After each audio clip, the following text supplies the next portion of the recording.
बिस्मिल्लाहिर्रहमानिर्रहीम, अस्सलाम वालेकुम, वेलकम टू विजमेंट और CS504 सॉफ्टवेयर इंजीनियरिंग 1।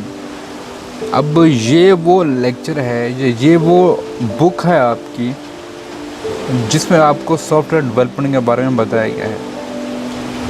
अब सॉफ्टवेयर डेवलपमेंट तो हम सबको थोड़ा बहुत पता ही है जो कंप्यूटर साइंस के स्टूडेंट्स हैं, लेकिन इस सब्जेक्ट में आपको ब्रीफली हर एक चीज़ बयान की गई है, हर एक चीज़ के बारे में आपको एलबोरेट करके बताया गया है। तो इसके जो मिड टर्म के इम्पोर्टेंट टॉपिक्स हैं, ये मोस्टली स्टूडेंट्स की ये बुक फेल हो जाती है, F ग्रेड आता है, क्योंकि वो उनको लगता है कि यार ये बहुत इजी है, मुझे सॉफ्टवेयर डेवलपमेंट के सारे फेज़ का पता है, कौन से फेज़ में क्या होता है, कौन से फेज़ में क्या नहीं होता, वो मुझे सारा पता है तो मैं आसानी से पास कर लूँगा। लेकिन ऐसा होता नहीं है, वो उसमें फ़ेल हो जाते हैं, उसी चक्कर में मार खा जाते हैं कि मुझे सब कुछ पता है, मुझे सब कुछ आता है।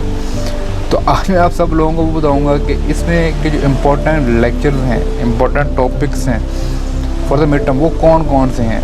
ठीक है, वैसे तो ये सारी बुक ही इम्पोर्टेंट है, अगर प्रैक्टिकल लिहाज से देखा जाए, अगर आप एक सॉफ्टवेयर डेवलपर बनना चाहते हैं उस लिहाज से देखा जाए तो ये सारी बुक ही इम्पोर्टेंट है।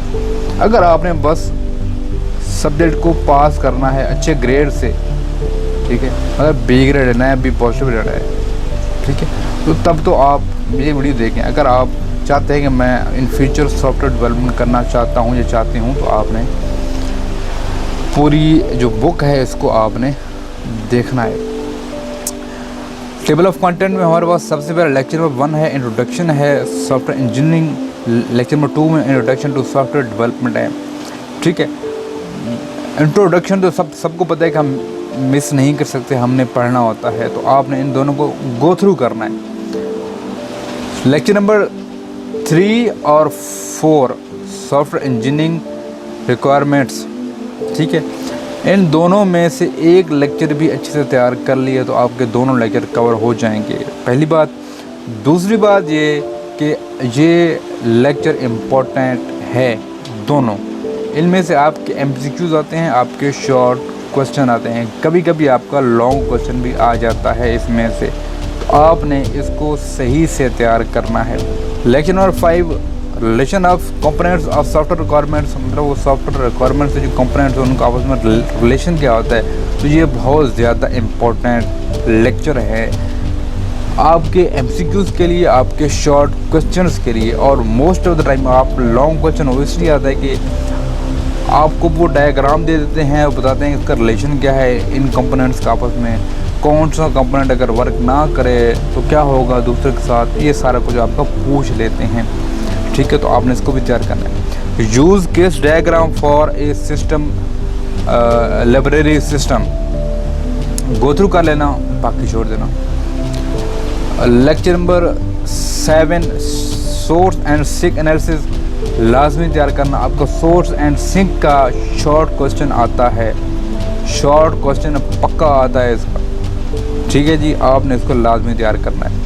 स्टेट ट्रांजिशन डायग्राम देख लेना, इसमें कुछ ज़्यादा चीज़ें इंपॉर्टेंट नहीं आती, ज़्यादा पेपर नहीं आता, देख लेना जो इसकी स्टेट ट्रांजिशन की डायग्राम जो बेसिक पॉइंट्स हैं वो देख लेना। ठीक है, टिपिकल प्रोसेसेस देख लेना यार, इम्पोर्टेंट नहीं है, बस जस्ट गो थ्रू कर लेना कि वो कौन कौन से प्रोसेस हैं जिनमें से हम गुजरते हैं during software development. Lecture number 10 काफ़ी ज़्यादा इम्पोर्टेंट है, प्रोटोटाइपिंग एंड GUI डिज़ाइन, काफ़ी ज़्यादा ये इम्पोर्टेंट है, आपने इसको लाजमी तरह करना है। 11 भी बहुत ज़्यादा इम्पोर्टेंट नहीं है, आप इसको छोड़ भी सकते हैं। ठीक है, लेक्चर नंबर 12 आपके पास कपलिंग एंड कोवेनेंस बहुत ज़्यादा इंपॉर्टेंट है, आपका शॉर्ट क्वेश्चन डिफरेंस लाजमी आता है, आपके MCQ लाजमी आते हैं, आपका कभी कभार लॉन्ग क्वेश्चन भी इसमें से आ जाता है, तो आपने लेक्चर को लाजमी तैयार करना है। ठीक है, लेक्चर नंबर 13 और 14 object oriented analysis and design, काफ़ी इंपॉर्टेंट है ये लेक्चर, आपके MCQs आते हैं इसमें से, आपके कभी कभी लॉन्ग क्वेश्चन भी आ जाता है। दोनों लेक्चर 13 एंड 14 को आपने अच्छे से तैयार करना है।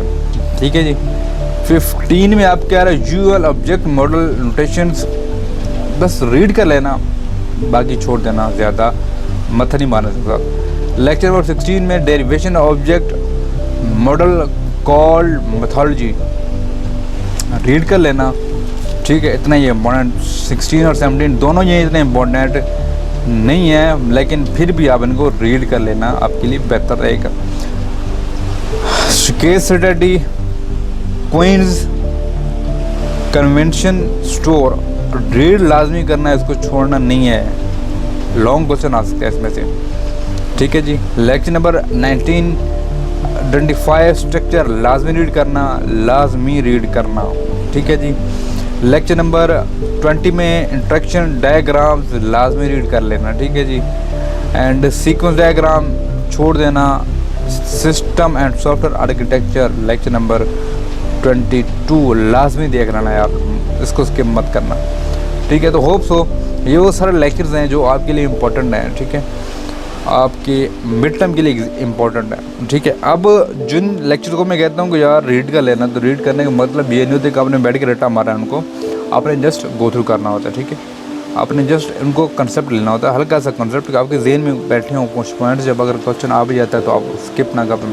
लास्ट टाइम जो CS 101 का जो पेपर आया था वो बिल्कुल आउट ऑफ गेस आया था, ठीक है। अब देखें MS ऑफिस की कोई क्रेडिबिलिटी नहीं है इतनी ज़्यादा, मतलब वो इतना इंपॉर्टेंट नहीं है, हर बच्चे को आता है वो, लेकिन सारा पेपर MS ऑफिस में से आया था। तो बेस कर रहे थे इंस्ट्रक्टर पर, मोस्ट टाइम हम लोग वो चीज़ तैयार करते हैं जो इम्पोर्टेंट होती हैं, लेकिन हो जाता है जो इम्पोर्टेंट नहीं होता। तो इसलिए आपने उनको भी रीड करना है जो मैंने कहा कि आप छोड़ सकते हो, ठीक है। होप सो आपको चीज़ें समझ होंगी। मिलते हैं नेक्स्ट वीडियो में, तब तक अल्लाह हाफ़िज़।